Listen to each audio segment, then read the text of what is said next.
우리 옆에 분들 보면서 인사하겠습니다. 잘 오셨습니다.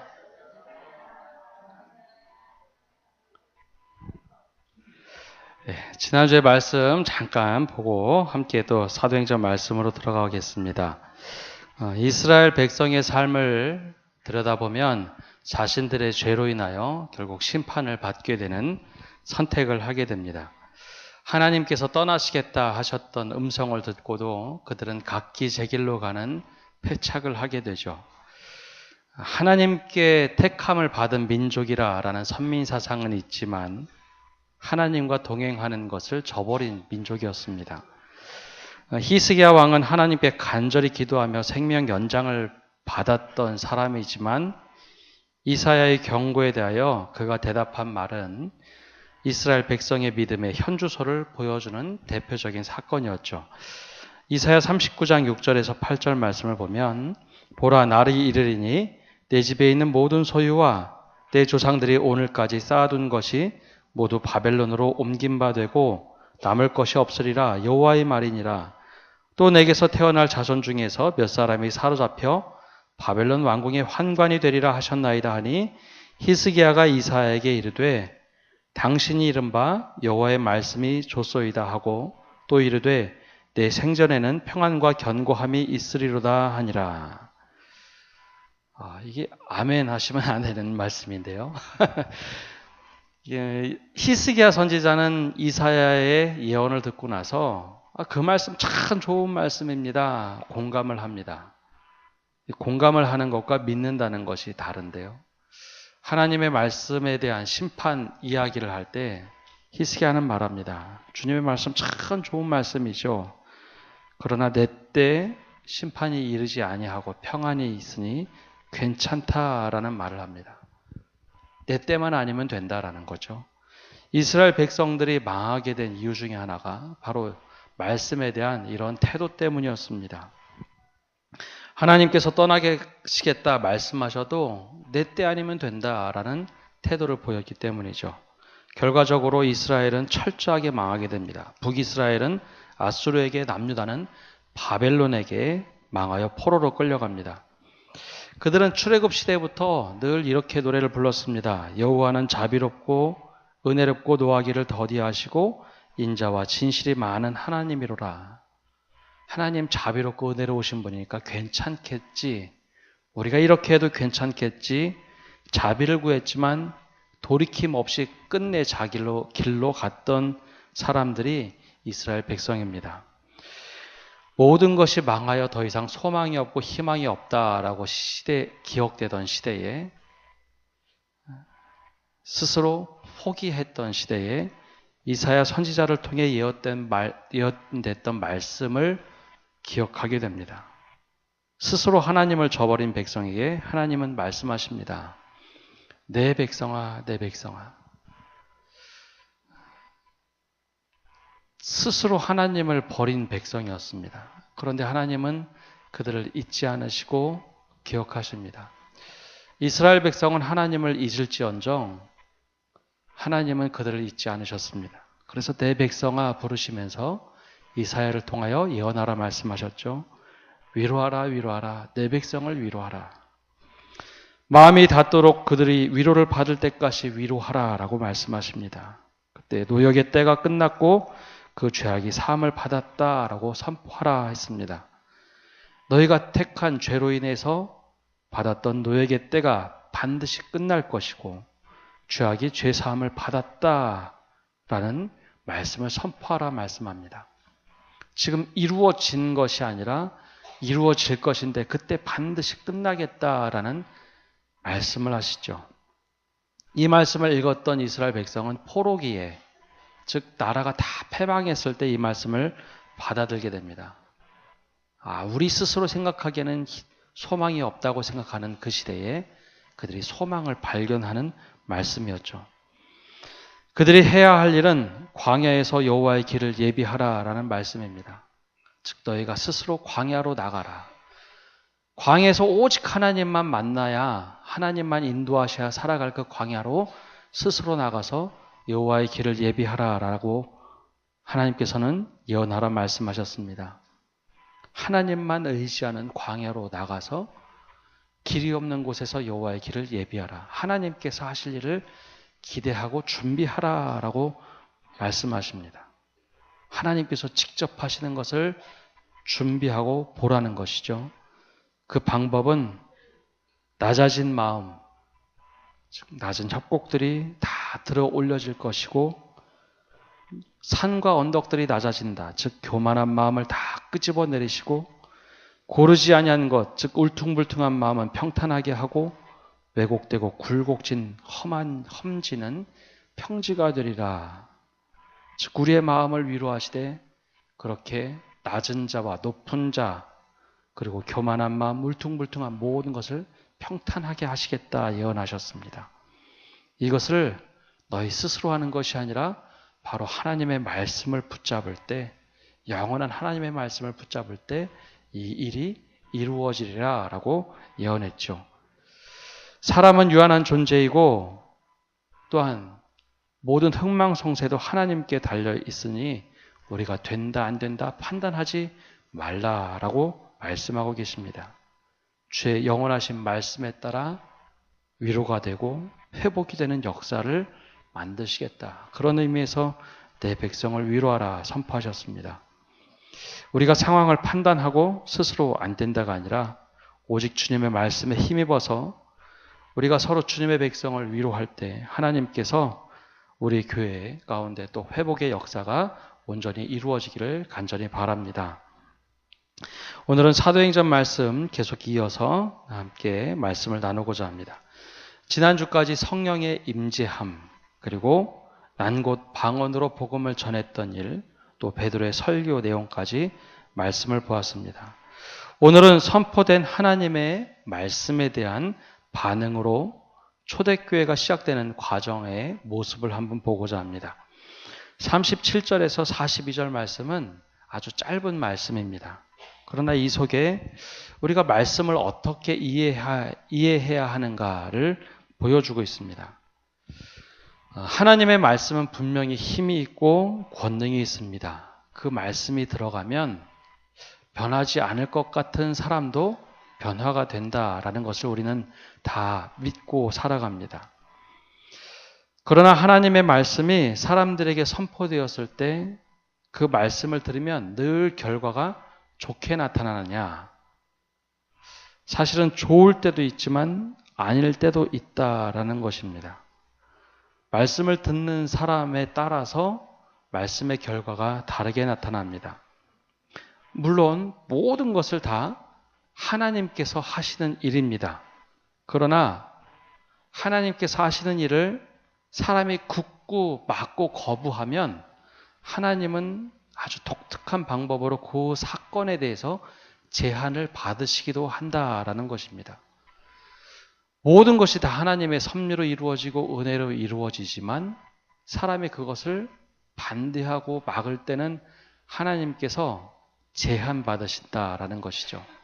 하나님이 제한받는다는 것은 하나님이 못하신다가 아니라 하나님께서 그 일을 더 이상 진행하지 않으신다라는 것이죠. 예수님께서 말씀을 비유로 들으실 때 밭의 비유로 들으셨습니다. 즉 옥토와 가시밭과 돌짝밭과 길가에 대해서 비유로 우리 마음의 밭을 들으셨죠.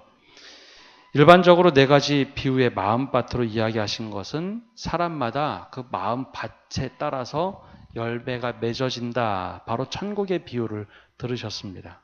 그러나 오늘 말씀은 그것과는 조금 다른 관점으로 말씀을 좀 들어가 보고자 합니다. 우리 사도행전 2장 37절 말씀 함께 읽어보겠습니다. 그들이 이 말을 듣고 마음에 찔려 베드로와 다른 사도들에게 물어 이르되 형제들아 우리가 어찌할꼬 하거늘. 이 똑같은 말씀인데 전혀 다른 반응에 대한 말씀을 한번 찾아보고자 합니다. 사도행전 7장 54절 말씀입니다. 앞에 자막 한번 보시고 함께 읽겠습니다. 그들이 이 말을 듣고 마음에 찔려 그를 향하여 이를 갈거늘. 우리말 번역 성경에는 이 앞부분이 다 똑같습니다. 그들이 이 말을 듣고 마음에 찔려 여기까지 똑같은데 한 부분은 베드로와 다른 사도들에게 물어 이르되 형제들아 우리가 어찌할꼬? 라고 반응을 한 반면 이 사도행전 7장 54절에는 그들이 이 말을 듣고 마음에 찔려 그를 향하여 이를 갈았다라고 번역을 하고 있습니다. 이 뒤에 해당되는 말씀은 스데반이 유대인들을 향해서 예수님에 대한 복음을 증거했을 때 반응들입니다. 사도행전 우리가 본 것처럼 2장 37절 말씀은 베드로의 설교 중에 너희가 그 메시아를 죽였다라는 말씀으로 끝이 나죠. 스데반도 똑같은 말씀을 전했습니다.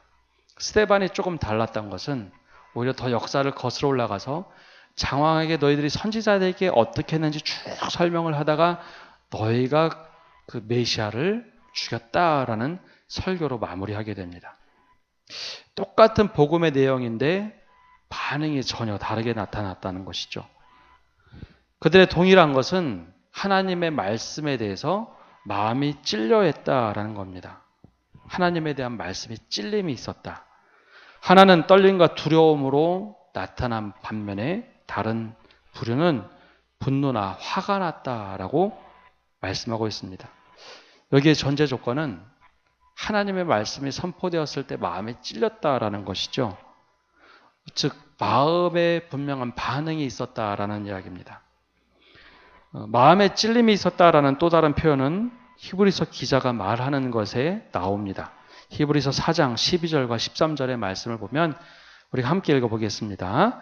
하나님의 말씀은 살아있고 활력이 있어 좌우에 날선 어떤 검과도 예리하여 혼과 영과 및 관절과 골수를 찔러 쪼개기까지 하며 또 마음의 생각과 뜻을 판단하나니 지으신 것이 하나도 그 앞에 나타나지 않음이 없고 우리의 결산을 받으실 이의 눈앞에 만물이 벌거벗은 것 같이 드러나느니라. 아멘. 이 말에 대한 찔림이란 것은 하나님의 말씀이 살아있고 운동력이 있어 좌우에 날선 어떤 것보다도 예리하여 혼과 영과 관절과 골수를 찔러 쪼개기까지 하는 말씀이다라는 뜻의 뜻과 일맥상통하는 이야기입니다. 하나님의 말씀을 들을 때 어느 날 내가 무심코 흘려갔던 말씀이 나에게 갑자기 이게 나에게 하시는 말씀이구나 하면서 확 찔림이 올 때가 있습니다. 마치 사람을 수술대에 올려놓고 의사가 수술을 할 때 메스로 돼서 수술하는 것과 비슷한 표현입니다. 하나님의 말씀은 분명히 살아있어서 우리들에게 영과 혼과 육 그리고 관절과 골수를 찔러 쪼개기까지 하며 마음의 생각과 뜻을 판단한다라고 분명히 말씀하고 있습니다. 여기에 대해서는 다들 공감을 합니다. 맞아, 내가 그렇게 은혜를 받아본 일이 있지. 하나님께서 그렇게 역사하셨지라고 합니다. 마음이 떨어져서 마음이 내 위에 있어서 찔림이 있다라는 것은 대단히 중요한 일입니다. 그것조차 없으면 마음밭에 씨앗이 떨어진다, 옥토가 된다, 혹은 돌짝밭이다, 엉겅퀴다, 길가다 그 자체도 없다는 것이기 때문입니다. 분명히 우리 마음에 옥토가 되는 것은 중요한데 그 마음에 찔림이 있어야, 즉 말씀이 내 밭에 떨어진다는 것이 있어야 그 반응이 있게 됩니다. 문제는 히브리 기자가 13절에 하는 말씀이 있는데 우리가 그것을 종종 잊고 살아간다는 겁니다. 아까 마음의 반응이 두 가지라고 했죠. 하나는 마음에 찔려 우리가 어찌할꼬라고 반응하는 사람들이 있다면 반대로 거기에 화가 나서 이를 가는 사람들이 있다라고 했습니다. 근데 13절 말씀을 보면 거기에 대해서 조금 우리가 이해를 하게 됩니다. 지으신 것이 하나도 그 앞에 나타나지 않음이 없고 우리의 결산을 받으실 이의 눈앞에 만물이 벌거벗은 것 같이 드러난다라고 말씀하고 있습니다. 하나님 말씀이 우리에게 임하면 우리가 마치 해부를 당하듯이 수술을 받듯이 다 낱낱이 마음과 생각까지도 다 드러나게 되어 있습니다. 그런데 문제는 지으신 것이 하나도 그 앞에 나타나짐이 없고 우리의 결산을 받으실 이의 눈앞에 만물이 벌거벗긴 것처럼 다 드러난다는 겁니다. 가끔 어르신들한테 건강검진 받으러 가시라고 제가 말씀드릴 때가 있습니다. 그럼 어른들의 반응이 대체적으로 이렇게 얘기합니다. 거기 가서 큰 병이 나타나면 어떻게 하냐고. 아마 여기 어르신들 그런 분들 많으시죠? 큰 병이 나타나면 어떻게 하냐고. 어느 것이 옳은 걸까요? 건강검진을 받아서 병을 확인하는 것이 중요할까요? 아니면 분명히 아픈데 덮고 넘어가는 것이 중요할까요? 상식적으로는 건강검진을 받아서 병이 나타나는 것이 더 중요한 일입니다. 덮고 넘어가는 것보다. 근데 이게 확 드러나면 수많은 생각이 들어가는 것이죠. 병이 나타나면 어떻게 치료할 거며, 과연 병을 치료할 돈은 있으며, 수많은 생각들 때문에 그냥 덮는 경우가 있습니다. 아예 건강검진을 안 받는다는 거죠. 그런데 곰곰이 생각해보면 미리 병원 가서 건강검진을 받고 그것을 찾아내는 것이 더 중요합니다. 작을 때 찾아내면 사실 별 문제가 없는데 대체적으로 병원 갈 때는 곪고 골고 골아서 병원 가서 보면 이거 너무 늦었다라는 이야기 들을 때가 훨씬 더 많이 있죠. 근데 문제는 드러나는 것 자체가 때로는 부끄럽고 두렵고 수많은 생각이 든다는 것이죠. 하나님의 말씀이 들어와서 찔림이 있다라는 것은 하나님께서 이것을 다 드러내신다는 겁니다. 지으신 것이 하나도 그 앞에 나타나지 않음이 없고 우리 결산을 받으실 분, 즉 내가 어떻게 살아왔는지 다 아시는 분께서 만물이 벌겨 벗은 것 같이 드러나게 하신다. 다 드러나게 해서 보신다는 겁니다. 실제로 이런 일이 있으면 사람들은 부끄러움을 넘어서 수치라는 생각이 듭니다. 수치감이 듭니다. 내 모든 것을 다 벌거벗겨서 하나님이 들여다보신다?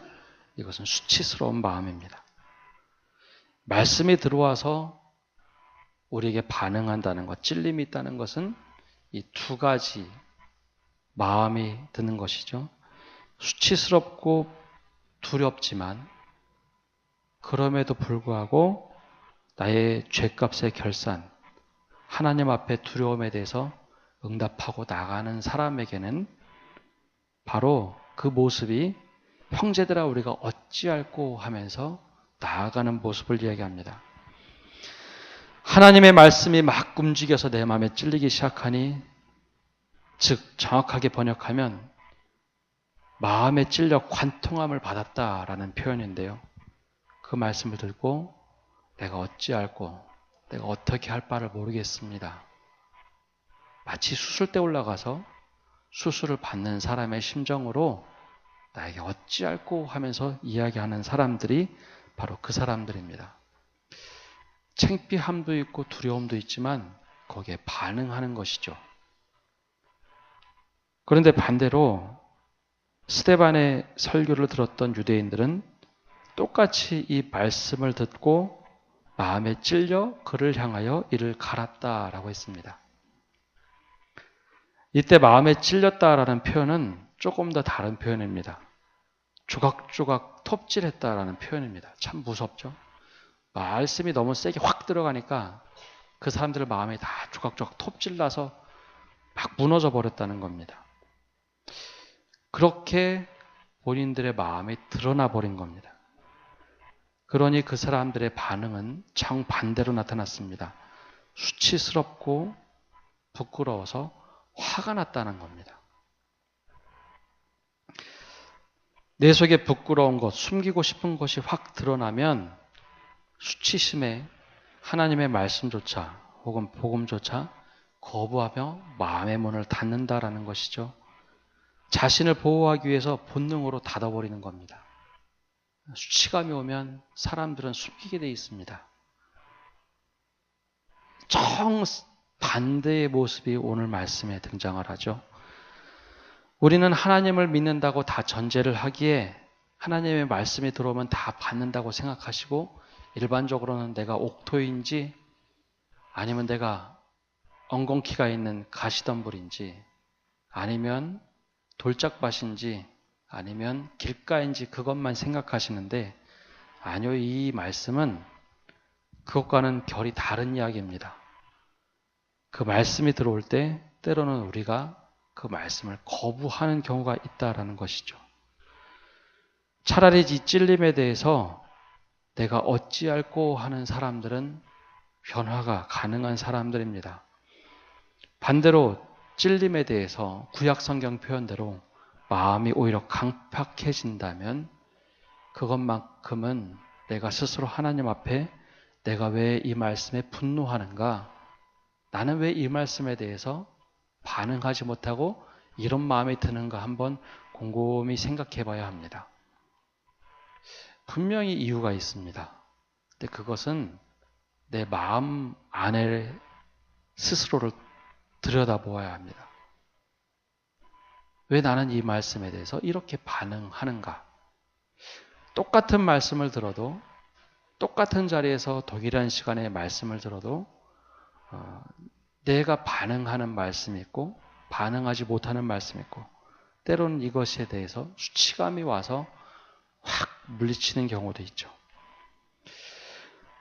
하나님의 말씀에 대한 반응이 혹 내 안에서 부딪힘이 있다면 내 마음이 강팍해졌다는 것을 의미하고 성령의 부재를 살아가는 삶이고 더 나아가서 하나님께 수술대 올라와서 수술을 받자 하는 것을 거부할 수 있다라는 것입니다.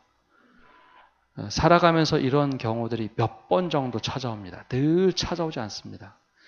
갑자기 나에게 주시는 말씀이다라고 확 와닿는 것이 있어요. 근데 그 반응이 대체적으로는 울고 감사함으로 받아들이는 경우도 있지만 내 반응이 확 이렇게 찔림이 아닌 이를 갈미나 화가 난다면 그때 하나님 내 마음에는 왜 이런 마음이 드는가 스스로를 돌아봐야 됩니다. 그 분명히 내 마음 가운데 부딪힘이 있기 때문에 그렇습니다. 성경에 많은 인물들이 이런 말씀에 부딪힘이 있었습니다. 물론 하나님을 믿지 않았던 애굽의 바로도 그랬습니다. 하나님의 말씀을 아무리 얘기해도 강팍함이 있었고 또 하나님을 잘 따른다고 했던 요나는 하나님의 음성을 듣고 도망가 버렸습니다. 인정 못하겠다는 거죠. 신약 성경에도 많은 인물들이 하나님의 음성을 듣고 그것을 따르는가 하면 이 스데반의 설교와 같이 정반대로 이를 갈던 사람들도 분명히 있습니다. 제자들에게도 있었고 이것은 이 반응이 딱 나타나면 내 마음이 왜 그런가 한번 깊이 들여다보셔야 됩니다. 하나님께서 몇 번의 기회를 주시는데 그 기회를 스스로 걷어찰 수 있기 때문입니다. 그렇게 우리는 어떤 사람인가 스스로 질문해 봐야 합니다. 나는 말씀에 확 찔림이 왔을 때 나는 그렇게 베드로의 설교에 반응했던 사람들처럼 내가 어찌할꼬 하고 반응한 사람인지 아니면 심히 이를 갈는 사람인지 우리 스스로에게 한번 질문을 던져봐야 합니다.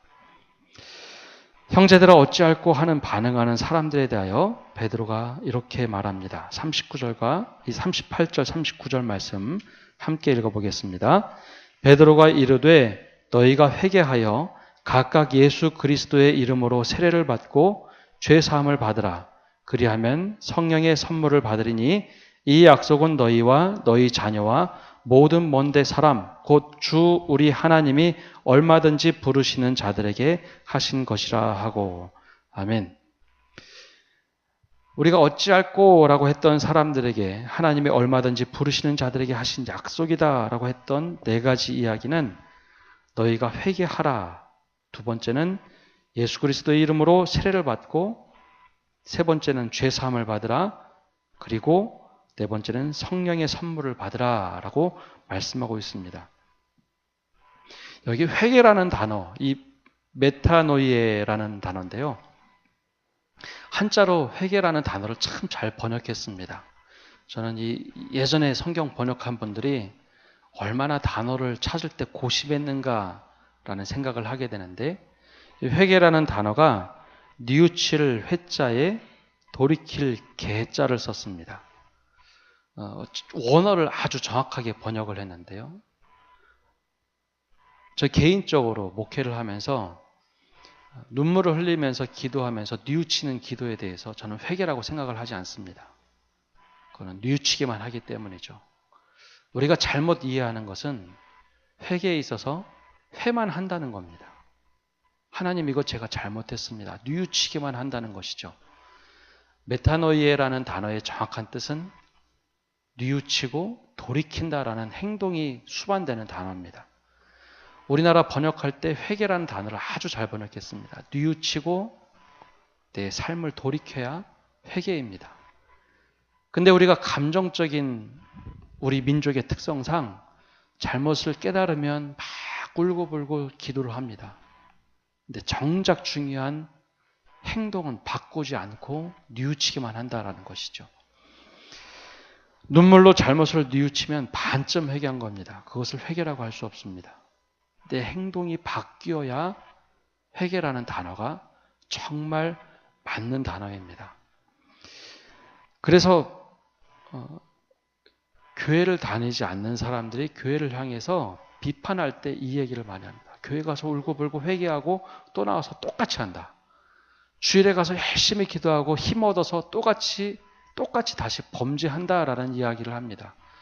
이게 우리 얘기가 아니라 그리스도인들에 대해서, 교회들에 대해서 늘 영화나 드라마에 나오는 공통 주제가 이겁니다.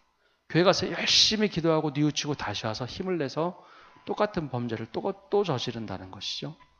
잘못된 회개관에 있어서 그랬습니다. 회개라는 것은 뉘우치고 울면서 끝나는 것이 아니라 행동을 돌이킬 때 회개가 되는 것이죠. 베드로가 이야기한 것은 너희가 회개하여, 즉 지금까지 살아왔던 삶을 눈물로 뉘우치고 삶이 바뀌어야지 회개라는 것이죠. 첫 번째 회개하고, 두 번째는 각각 예수 그리스도의 이름으로 세례를 받으라라고 하는 것인데, 이것은 현대를 살아가기에 이 말씀이 잘 와닿지 않습니다. 조금 설명을 드리면, 이 당시에 회개라는 것, 즉 사도행전이 기록될 당시에 세례라는 의미는 그냥 요즘의 세례가 아닙니다. 그 당시에 세례를 받으려면 교회에 나오는 것 자체, 즉 그리스도인 공동체에 들어오는 것 자체가 굉장히 폐쇄적인 시간이 필요했습니다. 자칫 발각돼서 죽을 수도 있었기 때문에 교회 공동체에 허입하는 시간은 적어도 6개월 정도 걸립니다. 복음을 전하고 이 사람이 예수를 믿는가 안 믿는가 오랫동안 관찰을 합니다. 믿겠다고 하면 공동체에 허입을 해주게 되죠. 그러면 거기 와서 예배를 드립니다. 같이 만찬을 먹고 매번 말씀을 듣고, 그렇게 1년 정도 지나면 누군가 세례 받겠습니까? 물어보는 것이 아니라 본인이 다른 이들이 세례를 받았으니 나도 세례 받고 싶다라고 청원을 합니다. 그러면 공동체가 바로 세례를 줬던 것이 아니라 정말 세례를 받을 수 있겠는가 물어봅니다. 왜냐하면 세례라는 의미 더 거슬러 올라가면 순교라는 단어와 맞닿아 있기 때문입니다. 내가 예수 그리스도를 믿는다고 하는 것은 이제 발각돼서 죽어도 좋다라는 많은 사람들 앞에서의 서약식이었죠. 그래서 세례는 그냥 쉽게 주지 않았습니다. 네가 잡혀도 예수를 부인하지 않고 공동체에 있는 사람을 밀고 하지 않고 예수 그리스도에 대해서 증인으로 살겠느냐라는 것을 물어보는 것이 바로 세례였습니다. 그래서 보통 예수 믿고 열심히 다녀도 3년 이내에 세례를 주지 않았습니다. 순교하지 못하고 밀고 할 수 있었기 때문이죠. 그것이 바로 초대교회 세례의 의미입니다. 이 사도행전이 기록된 것은 분명 베드로의 설교가 맞습니다. 그때는 세례를 바로 베풀었죠. 그러나 이 말씀이 기록될 당시 40년이 지나서는 이미 순교의 시대가 시작됐고 박해의 시대가 시작됐기 때문에 세례의 의미가 달라졌을 때입니다. 그것이 바로 초대교회의 세례입니다. 지금 시대는 세례 받겠습니다. 세례 받으라 해도 세례 받을까 말까 하지만 그 당시는 세례 받겠다고 하는 것은 내가 많은 사람들 앞에서 순교자가 되겠습니다. 선언을 했던 것이 세례이기 때문에 아주 독특한 의미가 있었습니다. 그래서 회개하고 세례를 받고 그와 함께 죄사함을 받는다. 즉 죄사함은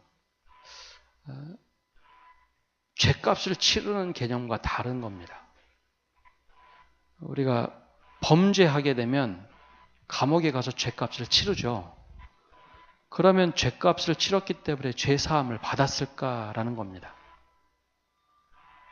감옥에 가서 징역 3년을 받고 나면 죄가 없어졌을까요? 아니면 그대로 있을까요? 이 죄사함을 받는다는 개념은 죄값을 치른다는 개념이 아닙니다. 죄값을 아무리 사람이 치러도요, 죄는 그대로 남아 있습니다. 죄에 대한 벌을 받는 거지 죄는 사함을 받는 게 아니기 때문에 그렇습니다. 죄사함은 철저하게 하나님께 달려있는 겁니다. 유대인들은 그것을 알았기에 예수님께서 내가 죄사함을 받았다라는 말에 큰 충격을 받고 어떻게 하나님만이 할 수 있는 일을 네가 하느냐라고 비난을 하며 참남죄라는 죄몫을 걸었죠. 죄값은 절대 사라지는 것이 아닙니다. 죄는 사함을 받아야, 하나님께 사함을 받아야 없어지는 겁니다. 그래서 베드로는 이야기합니다. 너희가 회개하고 그리고 예수 그리스도의 이름으로 세례를 받고 죄 사함을 받느니라. 즉 하나님께서 더 이상 죄 없다 선언하시겠다라는 말씀이죠. 그리고 그리하면 성령을 받으리라 했는데 이건 번역이 잘못된 겁니다. 그리고 성령을 받으라. 동일하게 한꺼번에 이루어질 수 있는데 바로 성령께서 이 모든 것을 하신다라는 말씀입니다. 간혹 우리가 이 전도 훈련을 받거나 하면 로마서 10장 10절의 말씀을 너무 쉽게 이야기합니다. 사람이 마음으로 믿어 의에 이르고 입으로 시인하여 구원에 이르느니라. 맞아, 예수님만 입으로 시인하면 구원을 받아 라고 그냥 입으로만 이야기하면 구원을 받는다고 생각하는데 이 말의 진정한 의미는 이 앞에 있는 내용이 다 포함되어 있는 이야기입니다. 길 가다가 그냥 예수님만 내 믿겠습니다 하면 구원받는다는 의미가 아니라 진정한 의미는 내가 회개하고 내가 죄인이라는 것을 깨닫고 회개하고 예수 그리스도 나의 주인으로 믿고 그것을 시인하는 것, 즉 많은 사람들 앞에서 시인할 때 마음속에서부터 다 이루어질 때 성령께서 인침을 통해 구원을 받는다는 이야기를 이 짧은 한 절로 말한 겁니다. 사람이 마음으로 믿어 의에 이르고 입으로 시인하여 구원에 이르느니라. 그냥 예수님 내가 믿을게요. 그것이 구원이 아니라는 것이죠. 사도행전의 역사는 그것을 고스란히 보여줍니다. 그럴 때 베드로는 계속해서 이야기합니다. 40절과 41절 말씀에 또 여러 말로 확증하며 권하여 이르되 너희가 이 패역한 세대에서 구원을 받으라 하니 그 말을 받은 사람들은 세례를 받음에 이날에 신도의 수가 3,000이나 더하더라. 초대교회가 시작이 된 것은 바로 이 일을 통해서 시작이 됩니다. 성령의 임재함을 통해서 베드로가 말씀을 전했을 때 우리가 어찌할꼬 그날 회개의 역사가 일어났고 주 예수 그리스도를 믿으면서 그들이 세례를 받음으로 인해서 갑자기 3,000명의 사람들이 몰려들었습니다. 요즘 시대에는 교회 개척을 한다고 하면 건물 먼저 만들죠. 근데 초대교회는 그것이 아니라 예수를 믿는 사람들이 갑자기 몰려들었습니다. 적어도 3,000명 이상의 사람들이 몰려들었습니다. 그래서 교회는 건물이 아닌 겁니다. 교회는 예수 그리스도를 구주로 믿는 사람들의 모임, 그래서 가르칠 교자에 모일 회자를 써서 교회라라고 부릅니다. 이 건물은 예배당입니다. 예배당. 정확하게 예배당이라고 부르는 것이 맞습니다. 교회는 예수 그리스도를 주로 고백한 사람들의 모임입니다. 그래서 교회는 여기 계신 분들이 예배를 드리고 밖으로 흩어져 나갈 때 또 하나의 교회가 되는 겁니다. 내 몸이 성전이 되고 내가 있는 처소가 교회가 되고, 바로 예수님께서 말씀하신 것처럼 하나님은 영이시니 예배하는 자가 영과 진리로 예배할지니라. 성전에 갇혀 있는 사람들이 아니라 내가 그 서 있는 곳에서 하나님의 성령이 임재하는 이 성령의 몸인 내가 교회가 되고, 내가 하나님께 부르짖는 그 자체가 교회가 되는 겁니다. 그래서 우리는 이것을 보고 모이는 교회와 흩어지는 교회다라고 이야기를 합니다. 오늘 말씀을 다시 보면, 요약해 보면, 우리는 하나님의 말씀에 대해서 찔림이 있으면 반응하는 사람이 되어야 합니다. 그때 내가 어찌할꼬 하며 반응하시는 성도 여러분 되시기를 바랍니다. 혹 내가 내 마음에 찔림이 있는데 그 말씀을 야 이거 왜 이래? 이거 나에게는 아니야 라고 하는 마음이 들면 그때 나는 왜 이 말씀에 대해서 반응이 이럴까라는 생각을 하셔야 됩니다. 하나님께서 분명히 여러 번 기회를 우리들에게 허락하십니다. 여러 경로를 통해서. 근데 재미있는 것은 비슷한 맥락의 말씀만 튕겨낼 겁니다. 혹시 튕겨내 본 경험이 있으신 분들은 비슷한 맥락의 말씀, 비슷한 내용의 말씀들만 튕겨내실 겁니다. 그때 내 마음은 왜 이렇게 반응하는가? 그 마음을 한번 돌아보셔야 됩니다. 그리고 사도 베드로가 얘기한 것처럼 회개하라는 의미에 대해서 깊이 묵상하셔야 됩니다. 회개는 뉘우치는 것이 회개가 아닙니다. 내 삶이 그리고 내 행동이 바뀌어야 진정한 회개입니다. 더 나아가서 그 말씀에 따라서 세례를 받는다는 것. 그냥 우리가 세례를 받고 예수 믿어야지 그것이 아니라 내가 주님을 위해서 살아가겠다 다짐하는 일, 죄사함을 받고 성령과 동행하는 삶. 그리하여 하나님 제가 예배를 드리고 나가는 그 삶도 예배가 되게 하여 주시고 성령과 동행하는 삶이 되게 하여 달라고 늘 기도하시는 성도 여러분 되시기를 간절히 바랍니다. 기도하겠습니다. 살아계신 하나님, 오늘도 우리가 말씀의 은혜를 받고자 왔습니다.